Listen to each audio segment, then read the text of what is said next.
Some of you may not understand why Nigeria is going through economic crisis always. We are where we are today because of the British policy in Nigeria. The late Queen Elizabeth is the person that stole all our money and gave it to British people. First of all, anybody who is saying that there is an Igbo coup in Nigeria is not well informed. And before Nigeria will be good, they need to start apologizing to Igbo people and pay them restitution of all the damages they have caused Igbos during the Civil War. What caused the problem of Civil War is that when Tafawa Balewa went to America in 1961, he went there and saw a very great country that is much better than Britain. He started shifting alliance and started listening to J.F. Kennedy and Lyndon Johnson, the Vice President of America. So they started discussing on how they can bring American style of leadership to Nigeria.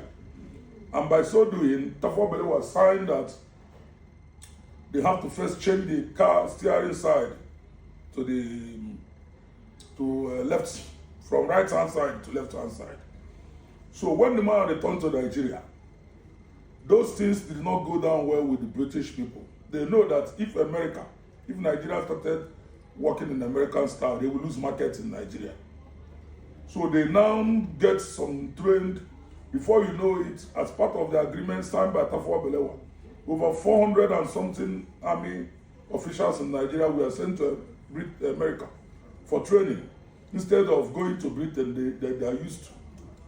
And most of these army officials were Igbos in number. Igbos were more in number. About 70% of Igbos were there, because they seem to be the military commanders as of that time that worked with American and British people during the colonial era.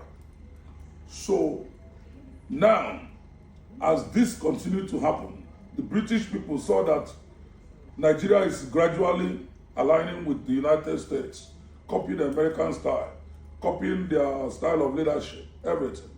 They now instigated Chukwuma Nzogwu, a young graduate from Sandhurst, who was posted on training in Kaduna. Chukwuma Nzogwu, by all situation, he's not even an Igbo man, because he was born in Kaduna and raised there. He doesn't even speak Igbo. He speaks more Hausa than anybody can imagine to compare with Igbo. So they went down and instigated the young man that there's a lot of corruption in Nigeria, that the only way is to kill those leaders and bring in a new leadership. The young man got other measures, like Chris Anufuru them, and all of them agreed that they will